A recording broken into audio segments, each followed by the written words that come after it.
Okay. So hello friends, welcome to my channel. তো তোমাদের সবাইকে শুভ নববর্ষ। তো দেখো আজকে আরেকটা নতুন ব্লগ নিয়ে চলে এলাম। তো আমি রেডি হয়ে গেছি, এবার আমরা সবাই চরণ পাহাড়ি যাব। তো এই দিনে আমরা সবাই ওইখানেই যাই। তো দেখো একটা দোকানে ঢুকেছিলাম, দেখো এইটা হচ্ছে আমার বাবার দোকান। তো দেখো এখানে সবাই আছে, মা, বাবা, দিদি আর একটা বান্ধবী পূজা।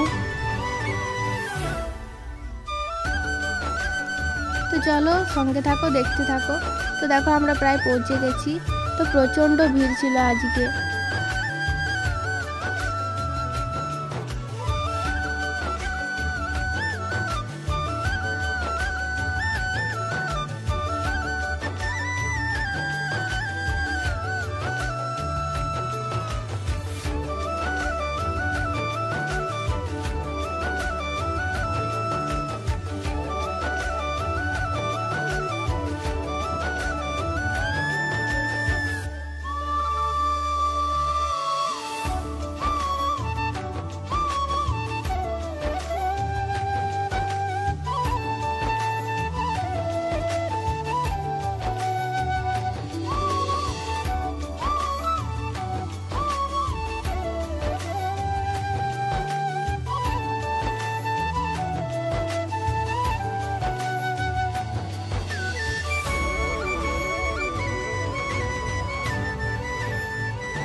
তো দেখো এত ভিড় ছিল, ভালো করে তোমাদেরকে কালিমাকেও দেখাতে পারলাম না।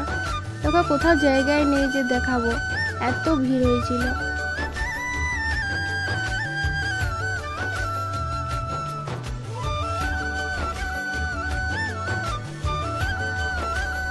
তো এবার আমরা বাড়ি যাব। তো আজকের ব্লগটা এতটুকুই ছিল। তো ভালো লাগলে প্লিজ একটু লাইক, কমেন্ট আর শেয়ার করে দেবে, আর সাবস্ক্রাইব করতে একদম ভুলবে না। তো চলো দেখা হচ্ছে নেক্সট কোনো ব্লগে।